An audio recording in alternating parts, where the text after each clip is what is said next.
Rok 2024 je pre Spojenú školu internátnu niečím výnimočným. Pripomína si totiž svoje 75. narodeniny. Býva dobrým zvykom, že si oslávenec pozýva na svoju oslavu hostí, ktorí sú mu blízki alebo pre neho veľa znamenajú. V mene našej školy sme si dovolili pozvať bývalú pani riaditeľku doktorku Ľuboslavu Porubovičovú, s ktorou by sme si chceli zaspomínať najmä na tie časy, ktoré strávila na našej škole. Ale radi by sme sa dozvedeli aj to, čomu sa aktuálne venuje. Vítajte, pani riaditeľka, v našej fotelke. Tešíme sa, že ste si našli čas a prijali naše pozvanie. Ďakujem pekne. Veľmi milo ste ma prekvapili. Ďakujem. Ak teda dovolíte, presunuli by sme sa teraz v čase a prostredníctvom vás by sme si mohli prejsť nejaké tie základné historické milníky Spojenej školy internátnej v Lučenci. Vieme totiž, že má za sebou rôzne organizačné zmeny, ale aj zmeny názvov. A tak vás poprosím o také stručné zrekapitulovanie. Ďakujem pekne. Doniesla som si aj nejaké knižky na pomoc, lebo tým, že škola si pripomenie 75. výročie, tak samozrejme, že tých udalostí je dosť veľa. By som tak možno začala všeobecne, tak špeciálne školstvo na Slovensku alebo sa menilo podľa toho, ako sa to územie, na ktorom sa teraz nachádzame, ktorému štátu patrilo, aké tam boli zákony, aké tam boli predstavy o školstve, o základnom školstve a prípadne o starostlivosti o osoby so zdravotným znevýhodnením. A tak sa stalo, ja si teda z tohto zborníka, ktorý bol vydaný tiež pri príležitosti určitého jubilea školy, pripomeniem, že taký počiatok tejto školy alebo toho objektu, ktorý sa postupne presunul do Lučenca, sa začal písať 15. októbra 1901, kedy bol na území dnešného Slovenska v Jelšave založený 3. ústav pre sluchovo postihnutých na území Slovenska. Vznikol pri príležitosti vzniku prvého ústavu v Rakúsko-Uhorsku, ktorý vznikol v meste Vác, alebo niekedy sa to vyslovuje po slovensky aj ako Vacov. Dneska je to na území Maďarska. Takže v Jelšave na východ od nás vznikol v roku 1901 ústav pre sluchovo a zrakovo postihnutých. Potom, ako po roku 1918 vznikla prvá Československá republika a teda sa skončilo sa Rakúsko-Uhorsko. V roku 1919 bol tento ústav v Jelšave premenovaný na slovenský. Trieda s vyučovacím jazykom maďarským bola preložená do Komárna a stala sa základom novej školy. Medzi tým tento ústav teda existoval v Komárne, ale po roku 1939, neviem, či už ste to nejak sa tam v dejepise dostali, ale stalo sa niečo také, že sa rozdelilo násilne Československo a vznikol tzv. Slovenský štát, ktorého územie Komárna pripadlo Maďarsku. Takže tým pádom sa tá budova presťahovala, sa tá škola do Lučenca. Čiže takýmto spôsobom vlastne historickými udalosťami, zmenou štátoprávneho usporiadania sa stalo, že ten ústav prešiel do Lučenca. Tuto tak viac menej živoril počas tých vojnových čias druhej svetovej vojny, ale v roku 1949 sa oficiálne založila už po oslobodení Československa sa 1. júla 1949 založila Národná škola pre rozumovo normálne nahluchlé deti v Lučenci. To bol teda oficiálny názov a tento dátum sa považuje ten rok 1949 za taký oficiálny začiatok existencie školy, ktorú dnes navštevujete aj vy. Dobre. A kto bol teda prvým riaditeľom? Prvým riaditeľom bol zrejme pán Gustav Anderle v tom roku 1949.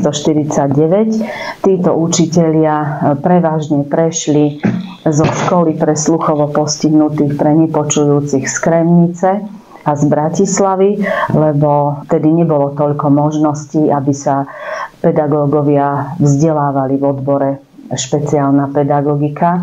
Väčšinou sa vzdelávali v zahraničí a na Slovensku sa vlastne prvé také oficiálne vzdelávanie v špeciálnej pedagogike začalo až niekedy v 60. 70. rokoch. Pokračovali by sme teraz spomienkami na vaše pôsobenie na našej škole. Keby ste nám v skratke priblížili obdobie vašej učiteľskej a neskôr aj riaditeľskej pozície. Ďakujem pekne.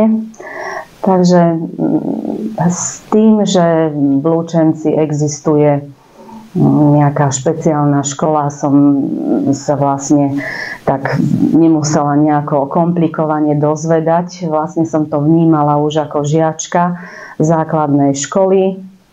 Na prvý stupeň som chodila do Tomášoviec v dedine, kde bývam doteraz. A na druhý stupeň som začala chodiť na dnešnú základnú školu Milana Rastislava Štefánika. A keď som sa pohybovala po meste, tak som si všimla, že so svojimi vychovávateľkami alebo učiteľmi chodí taká skupinka detí, ktoré sa zvláštnym spôsobom dorozumievajú, že teda medzi sebou používajú posunkový jazyk. No a tieto deti sa vlastne presúvali zo školy z Adyho ulice, dnešnej Vajanského, teda ulice niekde v blízkosti dnešného cintorína, do internátu, ktorý sídli teda na Adyho ulici. To som vtedy ešte nevedela, ale už mi to tak nejak utkvelo v hlave, že v Lučenci existuje takáto škola. Potom som teda po gymnáziu vyštudovala špeciálnu pedagogiku dennou formou na Univerzite Komenského v Bratislave, ktorú som ukončila v roku 1991. No a už v rokoch tých 90. som párkrát túto školu, už aj túto budovu, v ktorej dnes sedíme, navštívila a zoznámila som sa, teda už som komunikovala s vtedajším pánom riaditeľom, s doktorom Ondrejom Matuškom pri príprave mojej diplomovej práce.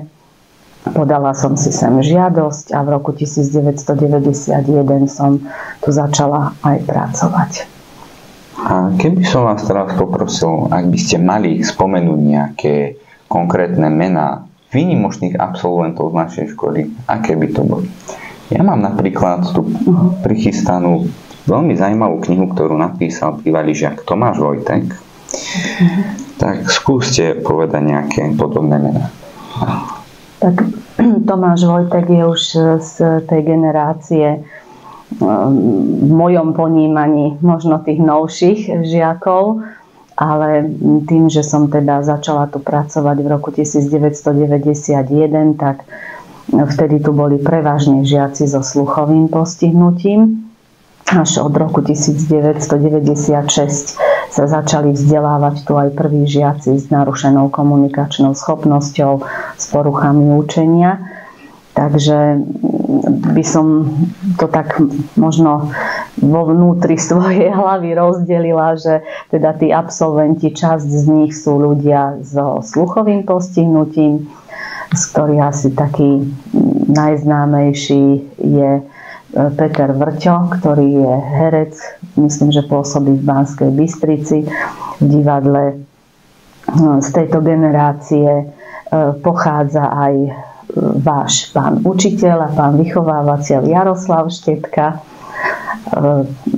Množstvo týchto absolventov pracujú v pedagogike sluchovo postihnutých alebo sa uplatňujú v organizáciách pre sluchovo postihnutých, alebo si len žijú svoje bežné životy, majú svoje rodiny, svoju prácu, čo ma veľmi teší, že niekedy sa na nás aj obrátia, keď potrebujú, dajme tomu, niečo pre svoje deti v oblasti, v ktorej pôsobím. No, viem, že potom spomedzi absolventov, ktorí chodili do školy pre žiakov s narušenou komunikačnou schopnosťou, mnohí z nich študujú aj na stredných, na vysokých školách. Ťažko nie je spomenúť niekoho jedného, ale myslím si, že mnoho z nich sa veľmi dobre uplatňuje a niekedy som sama prekvapená, že sa s nimi stretávam, neviem, keď potrebujem nejakú službu a vidím tam nášho absolventa, veľmi ma to poteší. Takže vás teší, keď vidíte niekoho z tejto áno, školy. určite ma to veľmi poteší. Aj sa mi stalo, že som išla trebárs niečo vybavovať na nejaký úrad do Banskej Bystrice a zistila som, že je tam naša absolventka na úrade zamestnaná ako plnohodnotná osoba na svojom mieste. Viem si predstaviť túto radosť. No, pokračovali by sme tiež takýmito šťastnými, veselými spomienkami. Vedeli by ste nám povedať nejakú veselú príhodu, ktorá sa vám stala počas toho, ako ste fungovali na našej škole?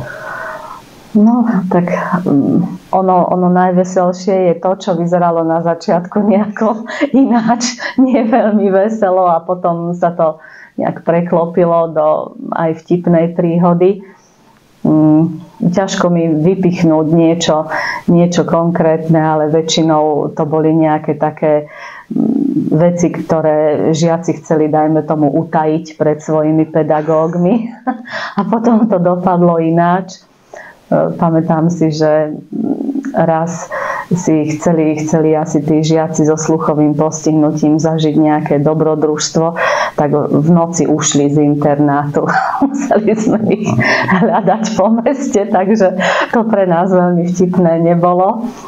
Takže, ale nakoniec to dobre skončilo. Alebo teda určite sa stalo, že na výlete sa nejaký žiak nejak odtúlal od skupinky a všetci boli z toho zúfalí, ale nakoniec sa dobre na to spomína, že to teda bolo vtipné a dobre to dopadlo. Pamätám si aj príhodu, že nejaký žiak proste chcel asi, neviem, či skryť alebo zo žartu ako keby ukradnúť spolužiakový mobil a skryl ho do hasičskej skrínky a teda bolo to tiež napínavé, kým sme odhalili, že kde sa teda tá vec nachádza. Takže väčšinou sú to takéto veci. No. Viem potvrdiť, že takéto krásne spomienky sú. Isté aj vy budete mať také svoje vlastné. Hej. Dobre, a ako som aj na začiatku spomínal, a aj ako ste aj vy spomínali, škola má 75. narodeniny, tak čo také by ste zaželali oslávencovi? No, určite veľa nadšených pedagógov, ktorí majú takú víziu a vytušia, že kam sa tá škola má uberať, lebo vidíte, že tá škola vždy škola zo systému špeciálneho školstva by mala vždy odpovedať alebo byť takou pomocnou stanicou záchrany pre tých, ktorí v tom bežnom školskom systéme majú určitý problém. A kým tie bežné školy nebudú úplne dokonale absorbovať, prijímať, podporovať, vzdelávať žiakov, ktorí majú určitú špeciálnu potrebu, tak dovtedy tie špeciálne školy budú potrebné. A ja teda prajem škole, aby vždy našla to správne smerovanie a aby pomáhala žiakom, ktorí to potrebujú. A ja verím, že to tak bude, lebo myslím, že je tu veľmi, veľmi schopný kolektív. Áno, viem potvrdiť, že je tu schopný kolektív. No, vieme, že na narodení sa má oslavencovi dávať nejaké prekvapenia. Akorát vy, ako vzácny host, sme si pre vás prichystali tak prekvapenie v podobe 3 bonusových otázok z nášho vedierka. Tak nech sa páči, môžete si vybrať. Tak to bude napínavé. Aha, to nevidím, neviem to oklamať ako zvedavý žiak. A ktorý vyučovací predmet bol váš najobľúbenejší? Fíha, akože keď som vyučovala, alebo keď som bola žiačka? Môžete povedať, ja si myslím aj. Aj? No dobre, tak. Tak asi najradšej som mala slovenský jazyk a biológiu. Aj ty? Potom, ak chcete, môžem povedať aj svoje preferencie, ale teraz... Dobre, asi toto bolo také najobľúbenejšie. No a ktorý som najradšej vyučovala, tak vyučovala som predmety 1. stupňa a mala som rada trebárs aj vlastivedu, aj prírodovedu, a z tých predmetov špeciálno-pedagogickej podpory asi individuálnu logopedickú intervenciu. Takže tak. A ty, Viktor?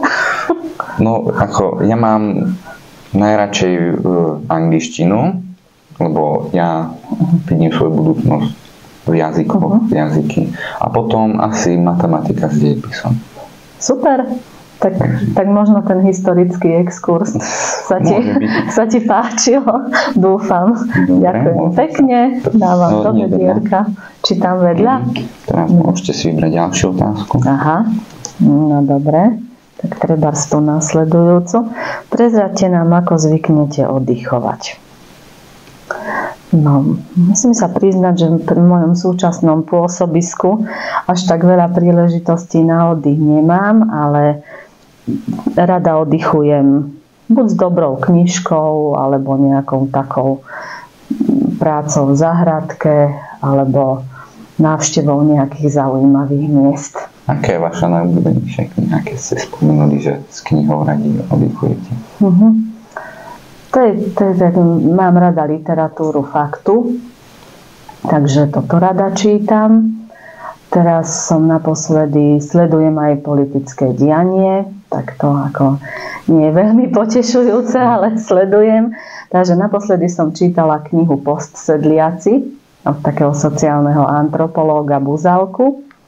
A k čomu sa rada vraciam, sú napríklad tí mraviné knihy. To je podľa mňa taká spisovateľka, čo trošku predbehla svoju dobu. Dobre, takže ak chcete niečo ešte dodať, ak nie, tak môžete si vyťahnuť poslednú, tretiu otázku. Ešte takú do tretice. Áno, do tretice všetko dobré. No. Obľúbená farba. No, tak asi také teplé farby, oranžová, zemité odtiene. Asi tak. Áno, vidím, že zelené šaty. Ďakujem. Dobre, tak. Ďakujem za tento rozhovor. Dúfam, že tu bolo príjemne a bolo mi veľkou cťou vás spoznať. Ďakujem pekne a želám ti, nech sa ti teda tie plány do budúcna vydaria a nech aj ostatní žiaci nájdu ten svoj pevný bod vo svojom živote. Ďakujem.